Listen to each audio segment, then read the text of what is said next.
Yo, c'est NZ. Petite vidéo dans les ténèbres.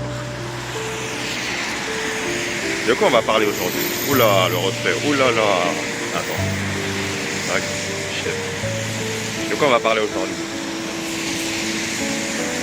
Le fructose.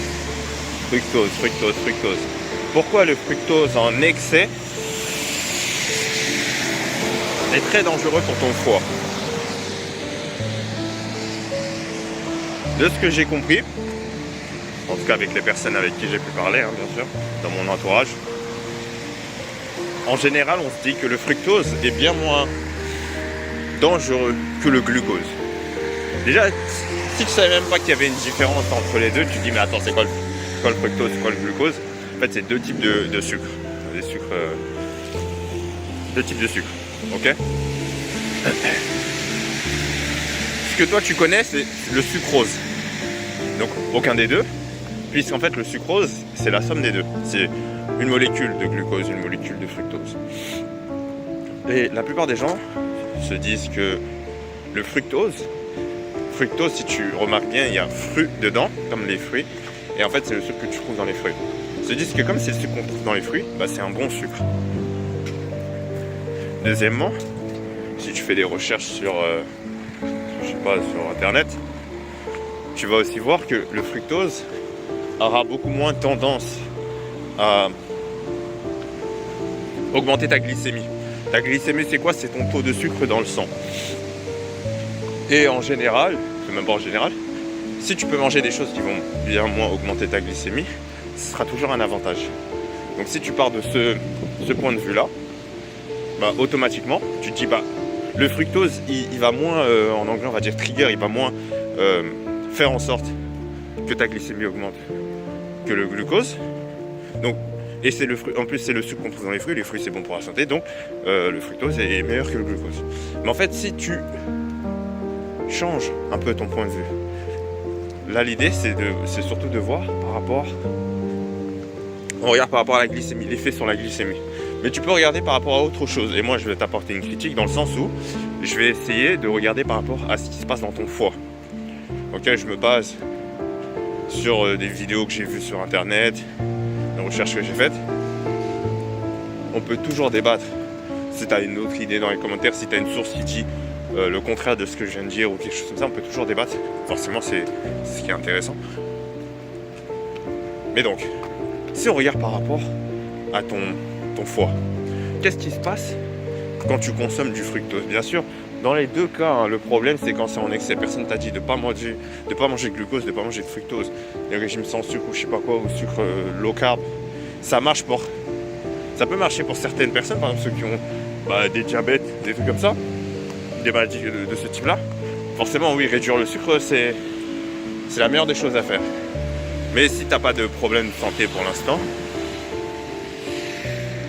t'es pas obligé de te casser la tête à faire des régimes sans sucre, etc. Baisse tes calories, mange des choses qui sont, comme on a dit, des fruits, des choses qui sont plus proches de la nature. Et tu verras que ça fera le taf. Donc je disais quoi? On va voir pourquoi le fructose ça a un effet négatif sur ton foie.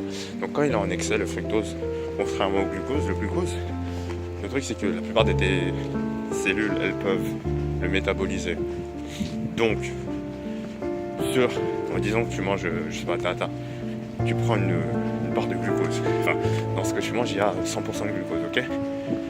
Parmi ces 100%, tu en as 80% qui vont être absorbés par toutes les cellules de ton corps. Donc via la production d'insuline, toutes les cellules de ton corps vont commencer à absorber le glucose qu'il y a dans le sang. Donc déjà, 80% va être absorbé par les cellules de ton corps. Cellules musculaires, tout ce que tu veux. Ensuite, vient la deuxième partie, donc les 20% restants, ils vont arriver dans ton foie. Et là, ils vont être métabolisés par le foie. Alors que pour le fructose, qu'est-ce qui se passe? Le fructose, c'est un peu vu comme, pas un déchet, mais c'est plus vu comme une toxine. Donc 100% va, ou je sais pas, il y en a peut-être 10% qui va être métabolisé par d'autres cellules de ton corps. Mais sinon, allez, 10 à 20%, on va augmenter à 20% maximum. Sinon, 80% du fructose en excès que tu vas manger va aller directement dans ton foie. Ton foie va devoir le métaboliser, c'est-à-dire qu'il va devoir si tu veux, il le digère, il le transforme en des trucs différents. Et donc, ça demande déjà 4 fois plus d'efforts. On a dit que pour le glucose, tu avais 20% de ce que tu mangeais en glucose qui allait dans le foie. Et c'est lui qui allait métaboliser ces 20%. Là, pour le fructose, tu en as 80%. Donc, il fait 4 fois plus d'efforts. Juste parce que la molécule est différente. Ça, c'est le premier point. Donc, tu forces ton foie à travailler beaucoup plus. Ensuite, du coup, si tu en as beaucoup plus qui arrive dans le foie, à dose égale, donc on va dire à excès, si tu as le même excès des deux côtés, même excès de glucose ou le même excès de fructose, à excès égal, on va dire, le foie, il travaille plus. Et donc, il y a beaucoup plus de chances que les mitochondries de ton foie soient saturées, en fait. Parce que quand tu leur donnes trop de boulot, imagine, c'est comme si t'es serveur, on te donne, d'un seul coup, tu as 10 clients qui arrivent d'un seul coup, tu peux pas servir les 10 tables d'un coup. Donc, ce qui se passe quand il est dans ce cas-là, il transforme la plupart des trucs en gras, tu vois. Et donc, c'est là le problème, c'est que tu as beaucoup plus de chances, en bouffant du fructose en excès, comparé au glucose, de saturer les mitochondries de ton foie et donc de faire en sorte qu'il transforme ce sucre en gras. Ce gras qui soit donc va être transféré vers les cellules de graisse, du coup, lipocellules, ou qui vont rester bloqués dans le foie et qui vont créer au fur et à mesure, sur le long terme, une maladie du foie gras par exemple. Donc tu vois, si tu changes la métrique que tu regardes, ici on regarde surtout l'effet que ça a sur le foie et pas la glycémie, on se rend compte qu'en fait ça peut aussi être problématique le fructose. Donc c'est pas parce que ça vient des fruits forcément c'est bon. L'avantage quand ça vient des fruits, c'est que il y a des fibres avec. Et donc avec les fibres, ça va ralentir l'absorption de ce sucre. Et donc ça a moins de chances de saturer, comme je t'ai dit tout à l'heure, le foie et les mitochondries. Donc voilà, maintenant tu as une critique sur ça. À toi de jouer avec ça.